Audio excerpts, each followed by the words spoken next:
بسم اللہ الرحمن الرحیم۔ حضرت انس بن مالک سے روایت ہے کہ رسول اللہ صلی اللہ علیہ وآلہ وسلم باہر نکلے تو ایک اونچا قبا نما مکان دیکھا۔ آپ نے پوچھا یہ کیا ہے؟ صحابہ نے عرض کیا کہ یہ فلاں انصاری کا ہے۔ کہتے ہیں کہ آپ خاموش ہو رہے اور بات اپنے دل میں رکھی۔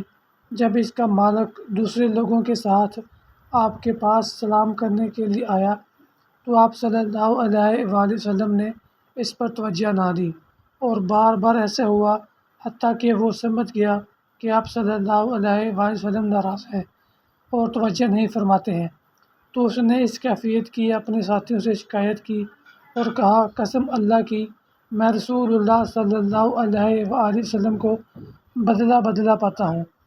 اس کے ساتھیوں نے بتایا کہ آپ باہر گئے تھے اور تمہارا رقبہ دیکھا تھا، چنانچہ وہ آدمی اپنے اس قبا نما مکان پر گیا اور اسے گرا دیا حتیٰ کہ اسے زمین کے برابر کر دیا۔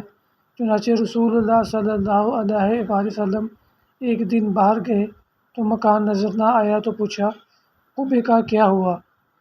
صحابہ نے بتایا کہ اس کے مالک نے آپ کی بے توجہی کی ہم سے شکایت کی تھی، تو ہم نے اسے وجہ بتائی تو اس نے اسے گرا دیا ہے۔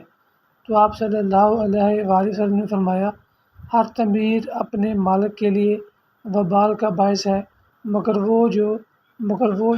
وہ جس کے بغیر چارہ نہ ہو۔